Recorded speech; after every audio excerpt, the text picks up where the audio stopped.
મુંબઈ, જ્યાં મોડી રાત્રે વરસ્યો મુશળધાર વરસાદ અને મુંબઈકરોનું જનજીવન થયું અસ્તવ્યસ્ત. ઝમાઝમ વરસાદ વરસતા મુંબઈના અનેક વિસ્તાર થયા જળબંબાકાર. ચૂનાભટ્ટી વિસ્તારમાં તો કેડસમા પાણી ભરાયા, તો કિંગ સર્કલ વિસ્તારમાં રસ્તા પર જાણે નદીઓ વહેતી હોય તેવા દ્રશ્યો સર્જાયા. કિંગ સર્કલ પર રસ્તા પાણીમાં ગરકાવ થતા ટ્રાફિક જામની સ્થિતિ પેદા થઈ. ભાંડુપ, વિલેપાર્લે અને કુર્લા વિસ્તારમાં પણ ઘૂંટણસમા પાણી ભરાયા. એલબીએસ રોડ પર દુકાનોમાં વરસાદી પાણી ઘૂસી ગયા, જેને લઈ વેપારીઓ મુશ્કેલીમાં મુકાયા. મુશળધાર વરસાદને કારણે મુંબઈ શહેરની રફતાર ધીમી પડી ગઈ. શહેરની લાઇફલાઇન ગણાતી લોકલ ટ્રેન અને બસ સેવા પણ પ્રભાવિત થઈ. રેલવે ટ્રેક પાણીમાં ગરકાવ થતા લોકલ ટ્રેન મોડી ચાલી રહી છે.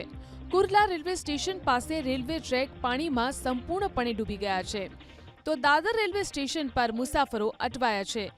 મરીન ડ્રાઈવ પર દરિયો તોફાની બન્યો છે. દરિયામાં ઊંચા મોજા ઉછળી રહ્યા છે. ભારે વરસાદને લઈ હવાઈ સેવાઓ પર પણ અસર પડી. છત્રપતિ શિવાજી મહારાજ આંતરરાષ્ટ્રીય એરપોર્ટ પર અંદાજે 50 ફ્લાઇટ રદ કરી દેવી પડી.